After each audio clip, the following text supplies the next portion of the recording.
Overseas convention से आज का प्रोग्राम शुरू करते हैं, जहां आर्मी चीफ का खिताब बड़ा दबंग किस्म का खिताब था और उसकी कुछ झलकियां भी आपको दिखाता हूं। उनका खिताब सुनकर ऐसा लगा कि जिस तरह एक सियासी लीडर की एक कमी महसूस हो रही है इस वक्त, वो कमी जाहिर सी बात है आर्मी चीफ तो पूरी नहीं कर सकते, लेकिन उन्होंने बड़े मुदल्लिल अंदाज से और बड़े जज्बाती अंदाज से पाकिस्तान के मसाइल की न सिर्फ निशानदेही की बल्कि उस अज़्म का इआदा किया जिस अज़्म का इआदा ऊपर की सतह पर मुल्क चलाने वाले हुकूमत सियासतदानों की तरफ से, कौमी लीडरशिप की तरफ से नज़र आना चाहिए। लेकिन बदकिस्मती से कोई सियासतदान, कोई मुल्क का बड़ा लीडर, इवन वज़ीर आज़म तो इस तरह की तकरीर नहीं कर सके, लेकिन आर्मी चीफ ने की।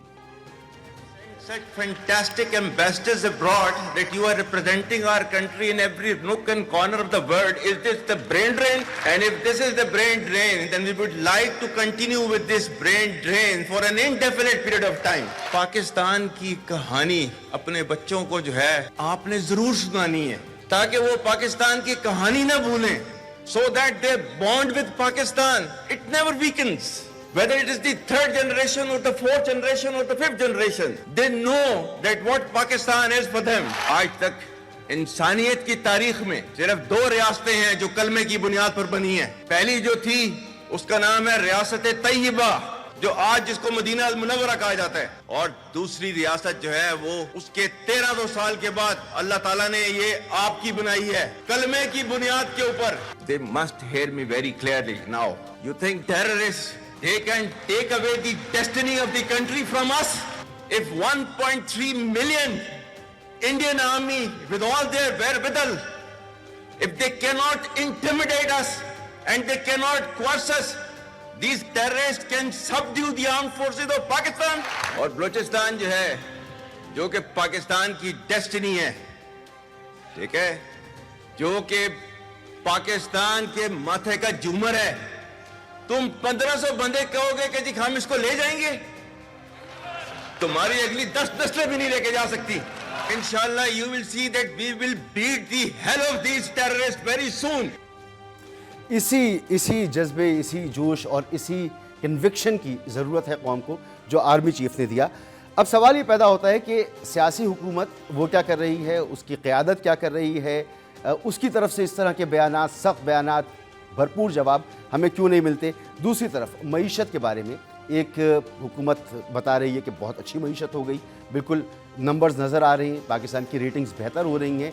लेकिन सवाल ये है कि क्या ये सब उसी साइकिल का हिस्सा है, उसी साइकिल की तरह है जो हम हर 5 साल के अंदर 1 या 2 मरतबा देखते हैं। जब हम IMF से कर्ज़ ले लेते हैं, दूसरे ममालिक से कर्ज़ ले लेते हैं, वर्ल्ड बैंक से, एशियन डेवलपमेंट बैंक से, जहाँ जहाँ से हमें कर्ज़ मिल सकता है, बॉन्ड्स भेज देते हैं, तो फिर एक खुशहाली से हमें नज़र आने लगती है। ये वही खुशहाली है जिसकी बड़ी तशहीर की जा रही है, या ये वाकई जेन्युइन खुशहाली है और पाकिस्तान में मईशत का पहिया चल पड़ा है। पेट्रोल के प्राइसेस कम हुए क्रूड ऑयल के इंटरनेशनल मार्केट में, तवक्को ये की जा रही थी और हुकूमत ने भी कहा था कि कोशिश करेंगे कि इसका जो फ़ायदा है वो पास ऑन करें, लेकिन IMF से जो हमने एग्रीमेंट किया हुआ है हम उसकी वजह से ऐसा कर नहीं सकते। मगर वज़ीर आज़म ने कहा कि हम ये पैसा जमा करेंगे और इससे बलूचिस्तान में सड़क बनाएंगे।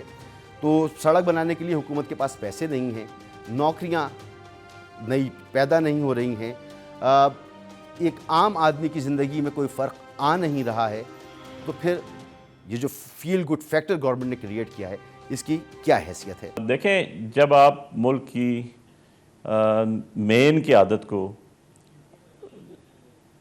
जो पूरे पाकिस्तान को रिप्रेजेंट करती है, जो चारों सूबों में, GB में, गिलगित बल्तिस्तान में, फेडरल एरिया में रिप्रेजेंटेशन लेके बैठी हो, उसको अगर आप जेल में डाल देंगे, किसी को हडियाला जेल में डाल देंगे, किसी को कोट लखपत जेल में डाल देंगे, तो फिर आपका सवाल तो वैलिड बन जाता है कि आप जब हकीकी क़यादत को जो है जेल में डाल देंगे, हकीकी MNAs को हमारी तरह बाहर बैठा देंगे 50-50 हज़ार वोट से जीत के, और पाकिस्तान के सबसे पढ़े लिखे इलाके से, इस्लामाबाद से, और एक जाली लोगों को, फर्जी लोगों को, फार्म 47 की पैदावार को असेंबली में बैठा देंगे, तो फिर तो आपका क्वेश्चन वैलिड है।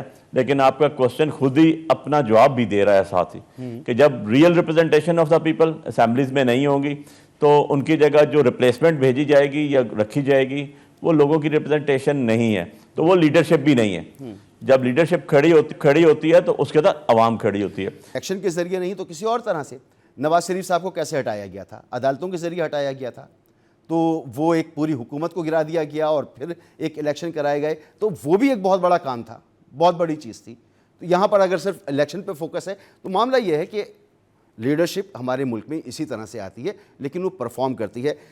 मिर्ज़ा इख्तियार बेग साहब, ये परफॉर्मेंस नज़र आ रही है टीवी के ऊपर, टेलीफोन कॉल से मिलाते हैं तो वहाँ हम सुनते हैं, सोशल मीडिया पे नज़र आ रही है, कुछ नंबर्स भी बेहतर हैं, लेकिन जो मैंने शुरू में कहा कि एक हमारे यहाँ साइकिल चलता है कि जब हम कर्ज़ा ले लेते हैं हमारी रेटिंग बेहतर होती है, हम मज़ीद कर्ज़े लेते हैं, ज़र मुबादला के ज़खायर बढ़ जाते हैं, फिर वो उसका ट्रिकल डाउन इफ़ेक्ट भी कुछ नज़र आता है और फिर कुछ अरसे के बाद हम खाली हाथ बैठे होते हैं।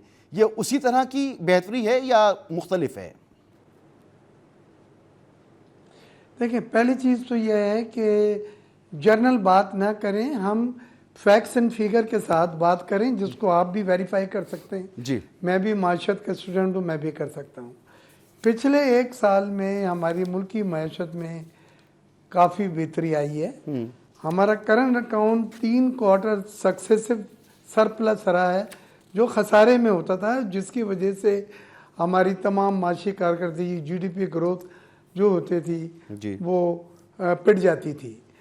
हमारे रेमिटेंसेस जो है 9 बिलियन के, 9.5 बिलियन के स्टेट बैंक के हो गए हैं और 3-4 बिलियन जो है वो बैंकों के, कमर्शियल के हैं। तो ये तकरीबन 2.5 से 3 महीने तक की फॉरेन एक्सचेंज है इंपोर्ट बिल को पे करने के लिए। ठीक है। फिर हमारा जो इन्फ्लेशन है वो वाकई में 3830 से कम होके 3-4% पे आया है, अफराते दर कम हुई है। ये बात सही है कि महंगाई मार्केट में, आपको मंडी में नज़र नहीं आई क्योंकि एडमिनिस्ट्रेटिव मेजर्स नहीं लिए गए थे। बचत बाज़ार, जुम्मा बाज़ार, संडे बाज़ार सील करना, कमिश्नर की प्राइस लिस्ट पे बेचने पे आपने कानूनी तमाम दबाव डालना, ये चीज़ें क्योंकि नहीं हुई, लिहाजा इन्फ्लेशन कम होने के बावजूद भी महंगाई में कमी नहीं आई क्योंकि इंतजामी इक़दामात नहीं। सर, ये नंबर सारे अपनी जगह सच्चे हैं। उसके बाद एक्सपोर्ट भी बढ़ी, ये सारे 6-7% खास तौर पे ये सारे नंबर अपनी जगह अच्छे हैं।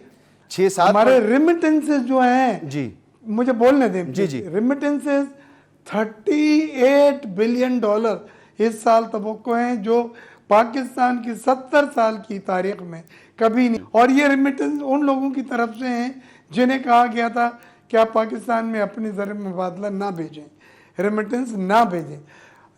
यही अभी मैं 2 दिन अभी मैं इस्लामाबाद में हूँ और 2 दिन हमने वो ओवरसीज पाकिस्तानी का कन्वेंशन अटेंड किया है जी। वहाँ जो लोगों का जज्बा, जो मुल्क के लिए प्यार, उन्होंने कहा हम किसी सियासी जमात को नहीं चाहते, ना हम जानते हैं, ना हम किसी को सपोर्ट करते हैं। अच्छा। हम पाकिस्तान को जानते हैं, हम सब पर्सन को जानते हैं, हम रेमिटेंसेस भी भेजेंगे, हम सरमाकारी भी करेंगे,